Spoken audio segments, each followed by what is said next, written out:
The Ziyarid dynasty was an Iranian dynasty of Gilaki origin, that ruled Tabristan from 930 to 1090, and at its greatest extent, ruled much of present-day western and northern Iran. History: Mardavij then began aggressively expanding his territories, killing Asfar and capturing several important cities in Iran, such as Hamadan, Dinavar, Kashan, Isfahan, Shiraz and Avaz. He further planned to restore the Sassanian Empire through conquering Baghdad and ousting the Abbasid Caliphate, but was instead murdered in 935. After Mardavij's death, his brother and general Vashmgur was crowned as the new Ziyarid ruler in Ray. Hassan ibn Bu'ayya, one of the brothers of the Ba'id ruler Ali ibn Bu'ayya, took advantage of Mardavij's death by seizing Isfahan from Ziyarid rule. The Samanids also took advantage of the opportunity, but were defeated by Vashmgur, who then wrested Gorgan from Samanid control. However, Vashmgur soon decided to acknowledge Samanid supremacy, and in 936 he also turned over Gorgan to Mukhan. Turning against Hassan, he retook Isfahan in 938. In 939 or 940 the Samanid governor Abu Ali Shani attacked Gorgan. Vashmgur sent Mukhan aid, but the city fell after a long siege. Abu Ali Shani then engaged Vashmgur in battle in Ray and defeated him, killing Mukhan in the process. Vashmgur fled to Tabristan, but was faced there with a revolt by his governor of Sari, al-Husayn ibn al-Faruzan, who was a cousin of Mukhan and blamed the Ziyarid for his death. Vashmgur defeated him, but al-Husayn convinced Abu Ali Shani to invade Tabristan. Vashmgur was forced to recognize Samanid authority again. Hassan furthered the Ziyarid's troubles by retaking Isfahan in 940. When Abu Ali Shani left for Samanid Khorasan, Vashmgur retook control of Ray. He then lost it for good in 943, to the Ba'id Husayn. Returning to Tabristan, he was defeated there by al-Husayn, who had previously occupied Gorgan. Vashmgur fled to the Bavandids of the mountains in eastern Tabristan, then to the court of the Samanid Nu'i al-Husayn meanwhile allied with Hassan. But when Ibn Muthj took Ray from the Ba'ids in 945, he recognized Samanid authority. Still, in 945 Vashmgur captured Gorgan with Samanid support, but did not manage to retain his rule there. It was only in 947 when he was able to take Gorgan and Tabristan from al-Husayn with the help of a large Samanid army. In 948 Hassan, who since the Ba'id's entrance into Baghdad in 945 had used the title Rukn al-Dawla, invaded Tabristan and Gorgan and took them from Vashmgur. While al-Husayn supported the Ba'ids, Vashmgur relied on his Samanid allies. Tabristan and Gorgan changed hands several times until 955, when in a treaty with the Samanids, Rukn al-Dawla promised to leave Vashmgur alone in Tabristan.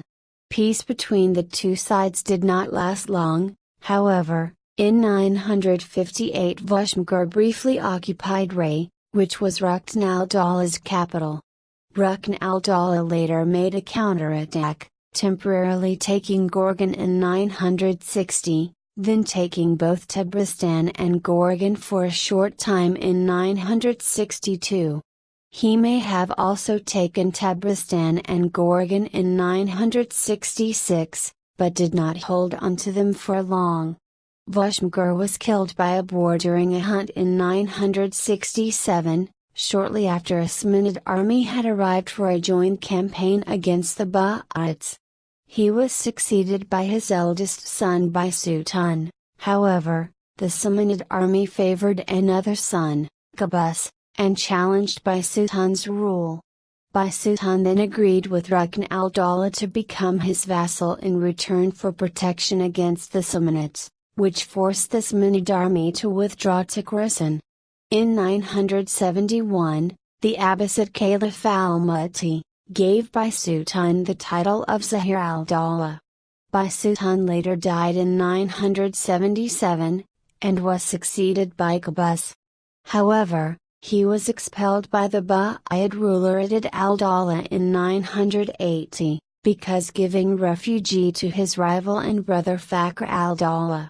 The Ba'ids now dominated Tabristan over 17 years while Qaboos was in exile in Khorasan. In 998, Qaboos returned to Tabristan and re-established his authority there.